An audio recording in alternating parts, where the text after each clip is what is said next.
Et voilà, c'est comme ça que commence ce petit voyage à Pirao. On est la veille du jour, on va faire les balades. On est dans un 4x4 avec deux campesinos qui nous ont récupérés sur la route. Et ça bouge énormément parce que la route est complètement caillassée. On va avoir des super vues, des petites cascades. Et on est dans la zone cafetière. C'est une zone perdue au milieu de la Colombie où il y a énormément de paysages montagneux et d'exploitation de café comme on le porte son nom.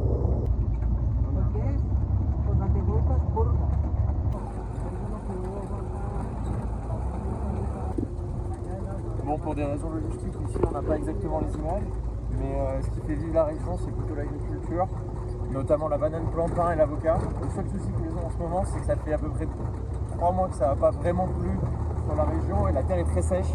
Et il y a vraiment du mal à développer des cultures. Et en parlant de culture, on arrive dans un petit village colombien qui s'appelle Buena Vista. Et donc ça nous permet de relier un petit peu notre logement qui est Pirao. Et donc on va essayer de passer dans un petit bar, un truc comme ça, de prendre un petit bus pour rentrer chez nous.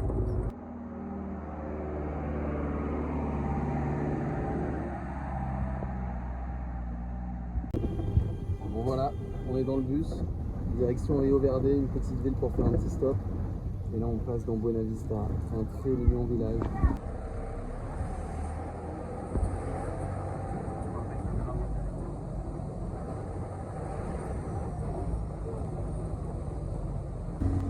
Et donc voilà, on vient d'arriver à Rio Verde. En parlant de culture, c'est aussi ça, c'est le petit tour des petits villages un peu mignons, ou pas forcément.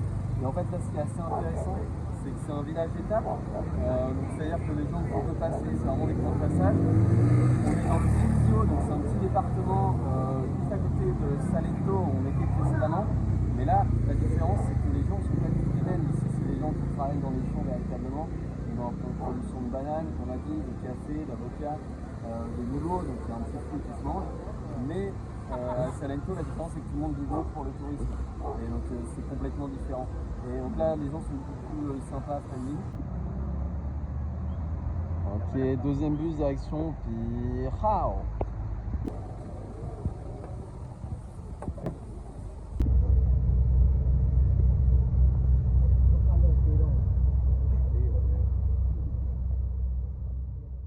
On est descendu du bus, pile face à notre auberge, avec le drapeau colombien qu'on commence à connaître qui flotte. Tiens, d'ailleurs, c'est quoi ces 3 couleurs?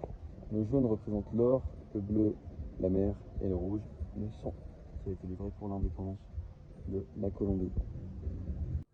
Et voilà une arrivée dans l'hôtel. Pour le moment, il n'y a que nous. Ça fait plaisir, avec des tags magnifiquement bien réalisés et une demi-douzaine de chambres qui nous attendent. De retour dans la street, il est 20h20. Sortie de l'hôtel, maintenant on va voir ce qui est le plus important, la bouffe, la comida. On a 20 000 pesos, ça fait à peu près 5 euros et on va voir ce qu'on peut aller chercher pour 20 000 pesos. On espère. Le seul commerce ouvert à cette heure-là, c'est l'église de Dieu ministériale des Jesucristo International. Alors là, je suis tout sceptique par ce qu'on est en train de voir. Ok, on arrive sur la place principale et il y a enfin des commerces ouverts à cette heure-là. Notamment cette dame au milieu de la rue qui a installé son grill pour faire des délicieux chorizo. On va peut-être goûter. Et voilà, on a commandé un petit chorizo avec l'arepa. L'arepa, c'est la galette de maïs traditionnelle. Et on s'est séparé de 6 000 pesos, Marceau, pour obtenir ce chorizo. On va voir le goût du chorizo. Non, ça fait 3 000 par personne. Donc ça fait qu'on a dépensé 75 par personne. Chorizo plus arepa. Limón y un poco de guacamole. Et voilà, c'est reçu. Et là, la dame va nous fournir quelques petites sauces. Et voilà, on fait le tour de la place principale. Malheureusement, il n'y a que des bars de billard comme ici, par exemple. Et des bars à cocktails. Ce qui fait que ça ne nous permet pas de nous restaurer pour le moment. Mais on va bien finir par trouver. C'est pas très animé, mais il y a un petit peu des enfants qui jouent au basket. Au ballon cesto, comme on dit ici. Et des jeunes qui sont sortis. La classique. Nous traînons un peu dans une rue adjacente. Petite tombola. Donc là, Le moto taxi. le tuk-tuk originel. Mais Et le deuxième prix, un voyage à Saint-André. Avec cette dame. C'est petite île paradisiaque en face du Nicaragua. Et là, qu'est-ce qu'on a? On a toutes sortes de choses frites. Tellement frites que c'est dur de vous dire ce que c'est. Et là, visiblement, du poulet, ouais, effectivement. Ok, pendant que Marceau est en train de claquer encore des pesos dans de la nourriture de rue, et qui est des brochettes, je viens de tomber sur un resto on ne peut plus original. Qui pratique des plats communément répandus à travers le monde. Mais regardez la dex du resto, genre. Il y a juste un couloir de 20 mètres avec des gens au bout, et je me demande s'ils servent encore à ce temps-là. On va peut-être se renseigner, mais ça m'a l'air miteux comme tout. Buenas. Un Chiloran Burger, une carte intéressante. Avec des burgers à 12 000 pesos, plus 6 000 en menu, ça monte à 18 000, ça nous fait une addition pile à 20 000, ce qui serait intéressant pour nous. À voir pour quel burger on se laisse tenter. C'est clairement la photo d'un Big Mac, le vol est total. Et finalement, c'est pour ce burger qu'on a craqué. Donc là, on a le double à 13 000 pesos, on l'a commandé en double. Et on se retrouve pour ça dans la street avec Marceau qui fait tomber littéralement le commerce de la dame.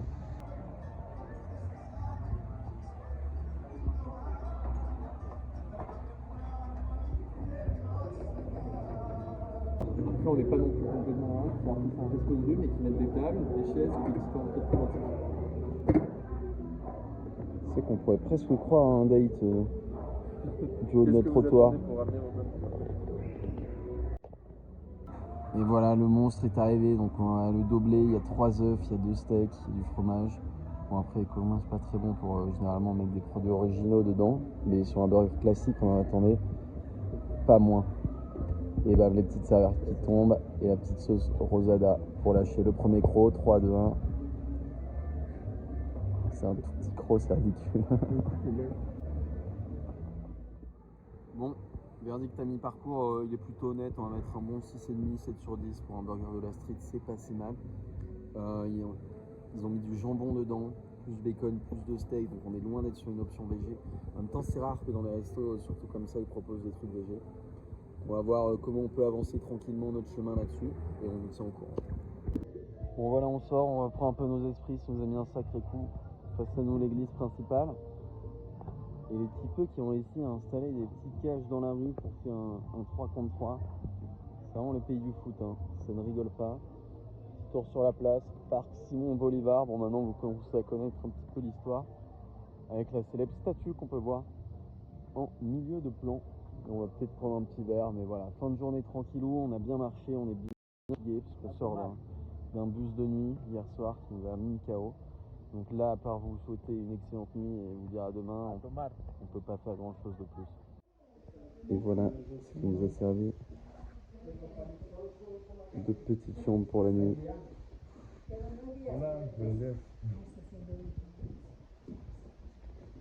Une magnifique auberge.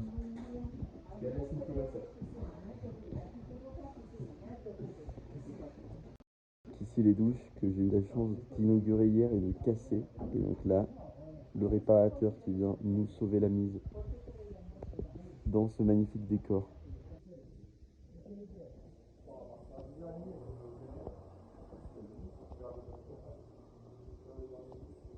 Et voilà, ça part. On vous conseille la Casa Victoria à Pirao, le contact juste ici. Et plus en BM. On va arriver dans la street, l'objectif étant de trouver de quoi nous faire un pique-nique. On a déjà 2 baguettes dans ce magnifique sac à dos Herschel. Et on vient d'acheter des avocats dans la rue, il nous reste à acheter peut-être du thon, des tomates séchées et nous aurons notre recette du jour, le classique qui tombe.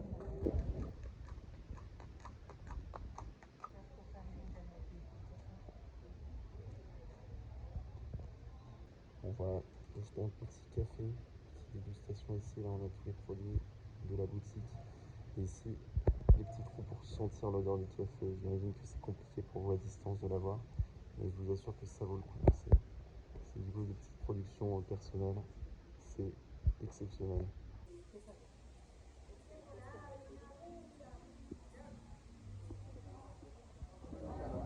Et face à toutes ces jeeps, nous avons trouvé notre bonheur du matin, et qui est la Panadère, la boulangerie comme on l'appelle ici. Là, il y a toutes sortes de spécialités du coin, dont notamment ces cônes pleins de arequipe, c'est une espèce de caramel très très sucré. Et voilà, la petite tienda, c'est tout à fait familiar, c'est excellent. Et voilà, un petit cafécito avec là, bon, un sandwich hawaïen. On vous mettra en description ce qu'il y a, qui est excellent. Pan de yucca, c'est une petite racine du coin. Et voilà, un bon florilège qui va nous permettre de nous mettre en jambes pour cette journée.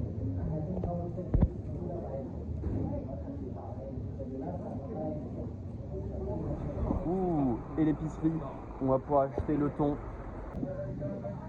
Et voilà, nous y sommes. Le Hatun Delmar pour les clients.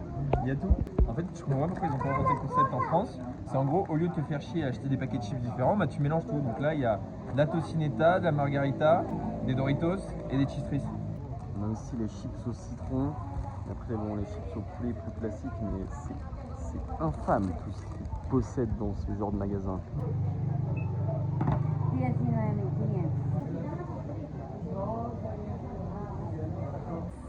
Et voilà l'épicerie dans laquelle on va acheter tous nos produits. Il faut savoir que dans cette ville de 5000 habitants, il n'y a pas de supermarché. C'est assez étrange, parce que c'est un village complètement reculé. Et là, oh, une douce mélodie se glisse dans nos oreilles. Bon, un petit peu l'histoire de Pirao, du coup c'est un petit village perdu au milieu de montagnes, un peu dans une vallée. Et en fait c'est un village qui a été particulièrement en proie aux groupes armés, notamment aux paramilitaires, pardon. Et depuis une quinzaine d'années, depuis 2007 je crois, que ça s'est pacifié dans la région. Et donc aujourd'hui ça devient peu à peu touristique. Et en fait toutes les personnes un petit peu vieilles, un petit peu âgées qui ont connu le Pirao d'antan, sont encore parfois terrorisés par l'ambiance qui régnait dans ce village. Par exemple, il y a des bleus qui n'osent pas aller sur la place principale parce que ça leur rappelle les enlèvements qu'il y avait à l'époque. Donc voilà, c'est un village troublé d'histoire et qui essaye de se réinventer aujourd'hui. C'est un petit peu à l'image de la Colombie. Et c'est pour ça qu'on fait une vidéo là-dessus aujourd'hui. Et voilà, on arrive sur la place. Vous pouvez voir que tous les hommes sont en chemise. Ce qu'on vous disait hier, que tout le monde est très très bien habillé. Les petits chapeaux des campesinos qui permettent de se protéger du soleil. Et le petit poncho qu'on voit par moment à l'occasion, comme sur l'épaule de ce monsieur à droite.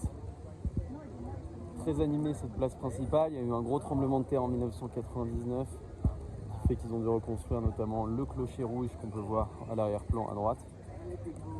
Et voilà, c'est très mignon. Ouh. Et là on a une fête, visiblement.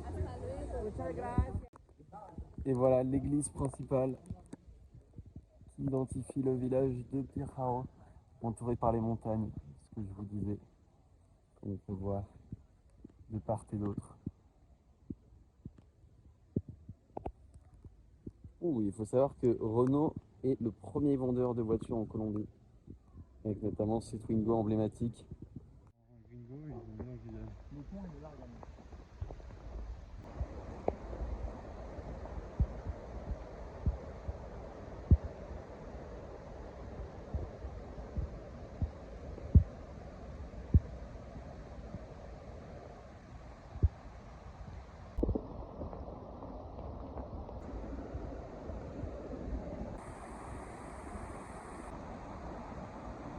Bon équipe, on a trouvé Mathieu en route, qui nous accompagne pour cette petite balade. Aujourd'hui on va à la cascade d'El Tigre. Tu peux nous raconter l'histoire de la cascade d'El Tigre, s'il te plaît ? Il faut passer par le tronc de singe dans un premier temps pour accéder à cette route des animaux. Qu'est-ce qu'on peut voir comme animaux sur la route? Des ours paresseux, tu savais ça? Bah si, on nous a dit des paresseux, là, l'asile de l'hôtel. Des ours, c'est pas des ours paresseux, c'est des paresseux tout court. Ah oui, en espagnol on dit ours paresseux. Et après il y a des petits oiseaux, il y a quoi de beau? Il y a des petits singes, mais pas trop dans ce coin-là. Et des papillons. Ok, on a trouvé refuge dans une petite abri en tôle, devant une magnifique 4L avec le petit chapeau des paysans bloqué dans l'antenne radio. Et on a établi notre camp sur le capot de cette voiture, histoire de reprendre des forces et de laisser passer l'orage. Car après l'orage vient le beau temps. Ok, atelier repas, on va essayer de trouver des baguettes qui sont mises directement en direct de Bogota, livré par Mathieu. Mathieu qui est sur une tâche périlleuse. Qui est arrivé ce matin avec des bonnes intentions. De mettre en boîte et qui a passé la journée sous un plafond en tôle.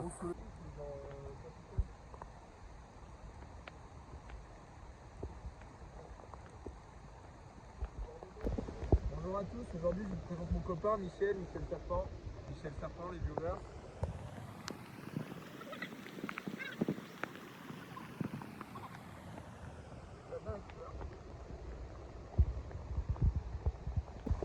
Salut vous êtes encore là? Elle aussi. Retour maison complètement sec. Tout est séché, là, ça reforme, il fait une chaleur de 20. Les billets sont plus que hauts. Les 50, c'est que avec les billets de 2 sans raison aucune. Et là, les carreaux qui imbibent le parquet. Nous ne sommes plus que éléments de nature. Nous ne faisons qu'un avec cette pluie torrentielle. De la pluie pour faire un petit jeu de handball sociétaire avec notre ami qui a tout froid, qui a chopé un rhume. Et voilà, on vient d'arriver dans la rue avec le jeune Mathieu. On a quitté Marceau qui est rentré à Bogota pour passer un examen. Force à Marceau. Et voilà, là on s'apprête à rentrer dans un petit bar de billard bien colombien. Demain matin, on verra le temps qu'il fait, mais c'est sûrement notre dernier jour ce soir. Donc voilà, j'espère que vous avez aimé le contenu et que ça vous a donné encore un petit peu plus envie d'aller en Colombie.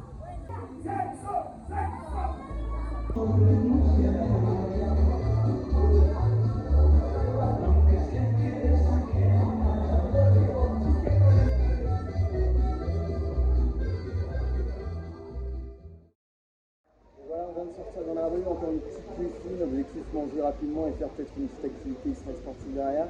Derrière moi, un petit peu d'urbanisme tactique avec des petits pots plantés pour un petit peu apporter de la complexité à cette ville, la rendre plus piétonne, plus cyclable. Et ça, c'est intéressant, c'est ce qu'on veut. Surtout quand on travaille dans la mobilité commune avec une magnifique veste métro Bogota, si vous la connaissez.